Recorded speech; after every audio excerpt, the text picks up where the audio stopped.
ملا ٹائمز میں خوش آمدید۔ ایران نے امریکہ پر اب تک کا سب سے بڑا حملہ کر دیا ہے اور ایران نے امریکہ پر یہ تازہ حملہ عراق میں کیا ہے۔ عراق میں امریکی کمپنیوں کو اب ایران نے نشانہ بنانا شروع کر دیا ہے اور جہاں جہاں تیل نکال رہی ہے عراق میں امریکی کمپنیز، ان سب کو اب ٹارگٹ کیا جا رہا ہے اور دو بڑی امریکی کمپنیوں کو زبردست نقصان پہنچا دیا ہے ایران نے حملہ کر کے۔ ان دونوں کمپنیوں کا جو آئل کی فیسلٹیز تھی، ان کا جو پورا فارم تھا، وہ پورا جل کر خاک ہو گیا ہے۔ آپ ویڈیو میں اسکرین پر دیکھ سکتے ہیں۔ اس میں سے ایک کمپنی ہے امریکہ کی جس کا نام ہے ہلی برٹن اور دوسری کمپنی ہے HKN۔ ان دونوں پر ابھی ایران نے حملہ کیا ہے بیلسٹک میزائل سے، ڈرون سے، اور عراق میں جو امریکہ کا ایئر ڈیفنس سسٹم ہے وہ روکنے میں ناکام رہا، اس کو پتہ ہی نہیں چل سکا، اور جو نقصان ہوا ہے اس کے بعد امریکی صدر کو بہت زیادہ غصہ آ گیا ہے اور بکھلاہٹ کا شکار ہو کر امریکی صدر ڈونلڈ ٹرمپ نے ایک بیان دیا کہ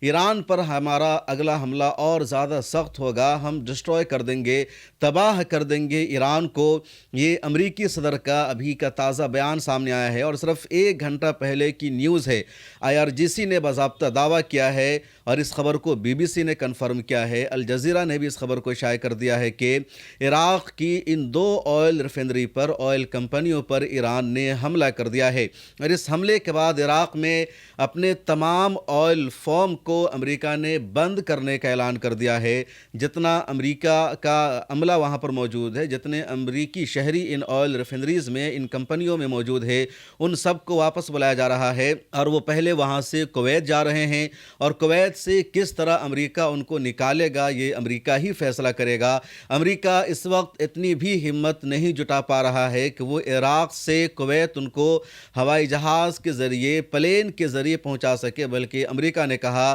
کہ جتنے آئل ریفائنری میں امریکی شہری کام کر رہے ہیں وہ بائی روڈ کسی طرح چھپتے چھپاتے پہنچے۔ اور عراق میں ان آئل کمپنیوں پر، آئل فیسلٹیز پر جو ایران نے حملہ کیا ہے، تو صرف ایران نے بیلسٹک میزائل سے حملہ نہیں کیا ہے یا ڈرون سے حملہ نہیں کیا ہے، بلکہ عراق میں جو ملیشیا رہتی ہے، جس کو ایران کا سپورٹ ہے، اس نے بھی حملہ کیا ہے، اور اس حملے کی وجہ سے امریکہ کے لیے پوسیبل نہیں ہو سکا ان دونوں کمپنیوں کو بچانا۔ عراق میں جب سے صدام حسین کی حکومت کا خاتمہ ہوا، امریکہ نے روس کی اور دوسرے دیشوں کی تمام آئل ریفائنری کمپنیوں کو باہر نکال دیا اور امریکی کمپنیوں کو یہاں لا کر کے بیٹھا دیا۔ امریکی کمپنیاں عراق کا تیل نکالتی ہے، وہی فیصلہ کرتی ہے کہ کس کو تیل بیچنا ہے، نہیں بیچنا ہے، کتنی قیمت میں بیچنا ہے، اور عراق کے تیل کے پیسے سے امریکہ مالدار ہو رہا ہے اور عراق میں غربت بڑھتی جا رہی ہے، وہاں کے لوگ پریشان ہوتے جا رہے ہیں، بیسک فیسلٹیز ان کو نہیں ہیں۔ اور اب اس میں سے ایک جو کمپنی ہے جس کا نام ہے ہلی برٹن، یہ کمپنی 2025 میں ہی عراق میں آئی ہے اور بہت بڑی ڈیل اس کی ہوئی تھی، اور اس نے کہا تھا کہ وہ عراق میں آئل کی پیداوار کو، جس فارم کی اس کو ذمہ داری دی گئی تھی، وہاں سے 50,000 سے وہ 3 لاکھ تک آئل کی پیداوار کو بڑھائے گی، اور اس کمپنی کو ہی اب اپنا پورا فارم بند کرنا پڑا ہے۔ ایک اور خبر ہے، اور خبر یہ ہے کہ IRGC نے یعنی پاسداران انقلاب نے ابنائے ہرمز کے نزدیک ایک اور آئل ٹینکر پر حملہ کر دیا ہے جس کا نام ہے پرائما جہاز، پرائما شپ، اور یہ ابنائے ہرمز کو کروس کرنے کی کوشش کر رہا تھا۔ IRGC یعنی اسلامک ریولیوشن گارڈ کورپس کا کہنا ہے کہ اس نے صاف کر رکھا ہے کہ کوئی بھی جہاز اگر امریکہ کا، اسرائیل کا یا ان دونوں ملکوں سے تعلق رکھنے والا آئل ٹینکر یہاں سے گزرے گا، کوئی شپ گزرے گا، تو اس کو نشانہ بنایا جائے گا، اس کو ہٹ کیا جائے گا، اور یہ پرائما جہاز بھی یہاں سے کروس کرنے کی کوشش کر رہا تھا۔ IRGC کی نیوی نے بار بار متنبہ کیا، سمجھایا اس پرائما جہاز کو، آئل ٹینکر کو، کہ آپ یہاں سے کروس مت کرو، لیکن اس نے ایران کی بات نہیں مانی۔ اس کے بعد ایران نے اس پر ڈرون سے حملہ کر دیا، پرائما میں آگ لگ گیا ہے، اور باضابطہ ایران کی میڈیا نے ان تصویروں کو شائع کیا ہے، دکھایا ہے کہ کس طرح یہ پورا پرائما جہاز اب جل رہا ہے، اور اس سے پہلے بھی 6-7 آئل ٹینکر کو ایران نے ابنائے ہرمز میں، اسٹریٹ آف ہرمز میں تباہ و برباد کیا ہے۔ اسٹریٹ آف ہرمز ہے کیا، اس کی ویلو کتنی ہے، اور کیوں پوری دنیا اس کو بند کرنے سے پریشان ہو رہی ہے۔ اس کے بارے میں ایک تفصیلی ویڈیو میں بنا چکا ہوں، اس کو ضرور دیکھ لیجیے گا۔ تیسری خبر جس کا اس ویڈیو میں جاننا ضروری ہے، وہ خبر بھی بہت اہم ہے اور ابھی صرف 1 گھنٹہ پہلے کی یہ خبر ہے۔ صرف 1 گھنٹہ پہلے یروشلم میں ایک بیلسٹک میزائل گرا ہے اور اس میزائل کو روکنے میں اسرائیل کا ایئر ڈیفنس سسٹم ناکام رہا۔ یہ میزائل جا کر ایک بلڈنگ کو لگتا ہے، اس کے بعد وہاں پر نقصان ہوا ہے، دھماکہ کی آوازیں سنی گئی ہے، لوگ ڈرتے ہوئے بھاگتے نظر آئے ہیں، ڈر اور خوف کا ماحول ہے، لیکن وہاں پر کیسا نقصان ہوا ہے، کتنا نقصان ہوا ہے، اس کی امیجز سامنے نہیں آ سکی ہے، تصویریں سامنے نہیں آ سکی ہے۔ میڈیا پر اسرائیل میں شدید پابندی ہے، میڈیا کو آزادانہ طور پر رپورٹنگ کرنے سے روکا جا رہا ہے، اس وجہ سے سچائی نہیں آ پا رہی ہے، لیکن یہ ضرور میڈیا نے رپورٹ کیا ہے کہ شدید دھماکہ کی آواز سنی گئی ہے، جیسے قیامت آ گئی ہو، زلزلہ آ گیا ہو، پوری اونچی عمارت زمیں دوز ہو گئی ہو۔ یہ وہاں کے شہریوں نے بیان کیا ہے، بتایا ہے، سوشل میڈیا پر بھی یہ چل رہا ہے اور مانا جا رہا ہے کہ اس حملے میں بھی بہت بڑا نقصان ہوا ہے۔ ادھر پچھلی ویڈیو میں نے آپ کو بتا رکھا ہے کہ ایران نے آج حملہ کر کے عراق میں اور جورڈن میں موجود امریکی رڈار کو تہس نہس کر دیا ہے، تباہ کر دیا ہے، اور یہ اسرائیل اور امریکہ کے لیے سب سے بڑا دھچکا ہے،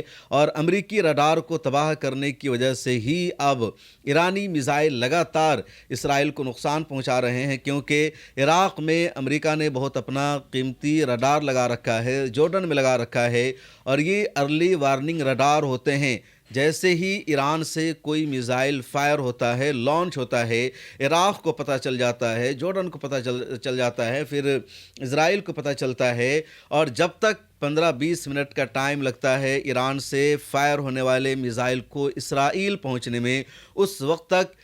اسرائیل میں سائرن بجا دیا جاتا ہے اور اس کو روکنے کی، انٹرسپٹ کرنے کی پوری کوشش کی جاتی ہے۔ اس جنگ میں تو پہلے عراق میں ہی انٹرسپٹ کرنے کی کوشش کی جاتی ہے، پھر جورڈن میں، پھر اس کے بعد اسرائیل میں۔ اسی طرح کا رڈار UAE میں لگا ہوا ہے، قطر میں لگا ہوا ہے، کویت میں لگا ہوا ہے، اور اب خبر یہ ہے کہ ایران نے تقریباً ان تمام عرب دیشوں میں موجود ارلی وارننگ رڈار کو تباہ کر دیا ہے، تہس نہس کر دیا ہے، اور اسی وجہ سے امریکی صدر ڈونلڈ ٹرمپ بکھلا گئے ہیں۔ بکھلاہٹ کی ایک اور وجہ ہے کہ عراق میں موجود سبھی امریکی فوجی اڈے کو زبردست نقصان پہنچا دیا ہے ایران نے، خواہ وہ عراق میں امریکہ کا الاسد فوجی اڈا ہو یا دوسرا فوجی اڈا ہو، ان سب کو ایران نے زبردست طریقے سے ہٹ کیا ہے، نقصان پہنچا دیا ہے، اور اب امریکہ اور اسرائیل کے لیے پوسیبل نہیں ہو پائے گا ایران کے بیلسٹک میزائلوں کو روکنا، ہائپرسونک میزائلوں کو روکنا اور نقصان پہنچنے سے باز رہنا۔ اسی وجہ سے امریکی صدر نے سخت بیان جاری کر کے کہہ دیا کہ وہ ایران کو بہت زیادہ خطرناک سبق سکھائیں گے، اور ایران پر امریکہ کا اور اسرائیل کا اگلا حملہ پہلے سے زیادہ خطرناک ہوگا۔ ادھر ایران نے ٹھان رکھی ہے، امریکہ کو بتا رکھا ہے، تم جتنا چاہو، جتنا خطرناک چاہو حملہ کرو، تمہارے ہر حملے کو ہم روکنے کے لیے تیار بیٹھے ہیں، ہمارا کچھ بھی نقصان ہونے والا نہیں ہے، ہم پیچھے ہٹنے والے نہیں ہیں، بلکہ ہم پوری طاقت کے ساتھ، پوری شدت کے ساتھ تمہارا مقابلہ کرتے رہے ہیں اور آگے بھی کریں گے۔ موجودہ حالات میں میڈیا ہماری سب سے اہم ضرورت ہے، اور ملت ٹائمز اس ضرورت کو، اس کمی کو پورا کرنے کی کوشش کر رہا ہے، اور آپ نے ہمیشہ ملت ٹائمز کو آگے بڑھانے کے لیے ہمیں سپورٹ کیا ہے۔ آپ سے گزارش ہے اس سال بھی ماہ مبارک میں ہمیں سپورٹ کیجیے۔ اگر آپ میں سے کچھ لوگوں نے بھی سالانہ صرف 1000 روپے ملت ٹائمز کو اس رمضان میں ممبرشپ کی فیس کے طور پر دے دیا تو ملت ٹائمز کا نظام آسانی سے چلتا رہے گا۔ ایک اور بڑی خبر ہے، اور اس خبر نے امریکہ کی نیند اڑا دی ہے، اور ایسا لگ رہا ہے کہ اب تیسری عالمی جنگ شروع ہو سکتی ہے۔ دراصل واشنگٹن پوسٹ نے یہ خبر شائع کی ہے کہ ایران کو سیکرٹ انفارمیشن روس کی ایجنسی دے رہی ہے۔ روس ایران کو پوری انفارمیشن دے رہا ہے کہ مڈل ایسٹ میں کہاں کہاں امریکی آرمی رہتی ہے، کہاں کہاں امریکہ کا فوجی اڈا ہے، اسرائیل میں کہاں کہاں امریکہ کا فوجی اڈا ہے، امریکی ایسٹس ہے، کیونکہ ایران نے یہ منصوبہ بنا رکھا ہے کہ مڈل ایسٹ میں یا ایران کی رینج میں جہاں کہیں بھی امریکہ کا کوئی ایسٹ پایا جائے گا، کوئی فوجی اڈا پایا جائے گا یا اس کا کوئی شہری پایا جائے گا، تو ایران اس کو نشانہ بنائے گا، ٹارگٹ کرے گا، اور ایران کو یہ سیکرٹ انفارمیشن، یہ خفیہ جانکاریاں روس دے رہا ہے۔ واشنگٹن پوسٹ کی یہ رپورٹ ہے۔ اس کے علاوہ یہ بھی مانا جا رہا ہے کہ ایران کے پاس جو کلسٹر بموں والے میزائل ہیں، ان کے پاس جو ہائپر سونک میزائل کی ٹیکنالوجی ہے وہ روس کے ذریعے دی گئی ہے۔ تو روس کھل کر ایران کی مدد کر رہا ہے، ایران کو سپورٹ کر رہا ہے۔ روس کے صدر ولادیمیر پوتن نے آج ایران کے صدر مسعود پزشکیان سے فون پر بات چیت بھی کی ہے۔ خامنئی کی شہادت پر انہوں نے کنڈولنس کیا ہے، تعزیت کا اظہار کیا ہے، اور اسی کے بعد لوگوں کے لگ رہا ہے کہ اگر روس بھی اس جنگ میں کھل کر ایران کے ساتھ آ گیا ہے، روس سپورٹ کر رہا ہے، سیکرٹ انفارمیشن دے رہا ہے، اور جنگوں میں خفیہ جانکاری اور سیکرٹ انفارمیشن کی ہی سب سے زیادہ ویلو ہوتی ہے، سب سے زیادہ قیمت ہوتی ہے۔ جنگوں میں وہی فوج کامیاب ہوتی ہے جس کے پاس اپنے دشمن کے بارے میں جانکاری ہوتی ہے، انفارمیشن ہوتی ہے، اور روس ایران کو یہ ساری انفارمیشن دے رہا ہے، جانکاری دے رہا ہے۔ ادھر چین کا نام بھی آ رہا ہے کہ چین نے بھی بیلسٹک میزائلوں کی ٹیکنالوجی ایران کو دے رکھی ہے، چین بھی اندر سے سپورٹ کر رہا ہے، اور اگر ان دونوں ملکوں کا نام اس جنگ میں آ رہا ہے، اس کے بعد امریکہ یقینی طور پر ان ملکوں کو بھی دھمکائے گا، ان پر پریشر بنائے گا، تم اس جنگ سے پیچھے ہٹ جاؤ، تم ایران کو سپورٹ کرنا بند کرو۔ اور اگر امریکہ یا اسرائیل نے بھولے سے بھی روس کے کسی ایسٹ پر، اثاثہ پر، یا چین کے کسی ایسٹ پر حملہ کر دیا تو پھر امریکہ اور اسرائیل کو بدترین نتائج کا سامنا کرنا پڑے گا۔ اور اس وقت جو آپ کو لگ رہا ہے کہ ایران بظاہر اکیلا ہے، اس وقت ایران بظاہر اکیلا نہیں رہے گا، بلکہ تیسری عالمی جنگ کا آغاز ہو جائے گا، کیونکہ پھر دو طرف دو بڑی طاقتیں ہوں گی، ایک طرف امریکہ اور اس کے الائز ہوں گے، دوسری طرف روس، چین اور ایران ہوگا اور ان کے الائز ہوں گے۔ حالانکہ ان کے الائز میں، ان کے خیمے میں کم ہی ملک ہوں گے، کچھ ملک ہیں جو ڈر کے مارے ہی امریکہ کے ساتھ جا چکے ہیں۔ اب آگے امریکہ کا کیا رد عمل ہوگا؟ امریکی صدر ڈونلڈ ٹرمپ کا روس کے بارے میں ابھی تک کوئی ڈائریکٹ بیان سامنے نہیں آیا ہے۔ وائٹ ہاؤس نے ایک اسٹیٹمنٹ جاری کر کے کہا کہ ایران پر اس کا حملہ مزید 6 ہفتے تک جاری رہے گا، اور 6 ہفتے کے بعد ہی امریکہ کو کوئی رزلٹ ملے گا ایران میں حملہ کرنے کا۔ حالانکہ ایکسپرٹ یہ مان رہے ہیں کہ امریکہ کو کبھی بھی ایران میں کامیابی ملنے والی نہیں ہے۔ اس ویڈیو میں اتنا ہی، مجھے دیجیے اجازت، پھر ملاقات ہوگی۔ السلام علیکم ورحمۃ اللہ وبرکاتہ۔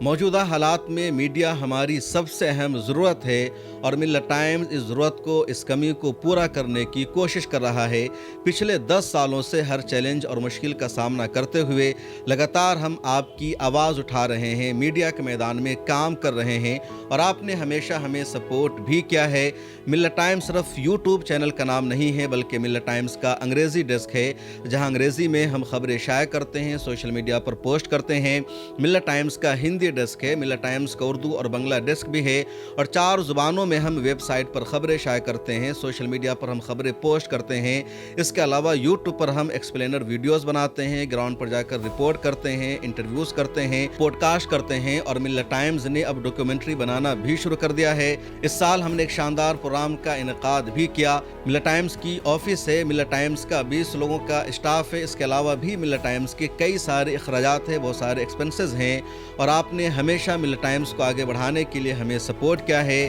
آپ سے گزارش ہے اس سال بھی ماہ مبارک میں ہمیں سپورٹ کیجیے۔ اگر آپ میں سے کچھ لوگوں نے بھی سالانہ صرف 1000 روپے ملت ٹائمز کو اس رمضان میں ممبرشپ کی فیس کے طور پر دے دیا تو ملت ٹائمز کا نظام آسانی سے چلتا رہے گا، ملت ٹائمز مزید مضبوط ہوگا، ہماری ٹیم مزید بڑی ہوگی۔ آپ کی اسکرین پر QR کوڈ موجود ہے، اکاؤنٹ نمبر موجود ہے، UPI نمبر موجود ہے، اور گوگل پے، فون پے نمبر بھی موجود ہے۔ آپ جیسے چاہیں ملت ٹائمز کو سپورٹ کر سکتے ہیں، آپ اپنی رقم ہم تک بھیج سکتے ہیں، ڈسکرپشن میں بھی لنک موجود ہے۔ اور آپ سے ایک آخری گزارش یہ ہے کہ اس ویڈیو کو دیکھ کر اسکپ مت کیجیے، بلکہ اس ویڈیو کو آگے شیئر کیجیے اپنے دوستوں سے، اپنے رشتہ داروں سے، سوشل میڈیا پر اس کو شیئر کیجیے، اپنی اسٹوری میں لگائیے، اور ایک مضبوط میڈیا ہاؤس بنانے میں اپنا کردار ادا کیجیے۔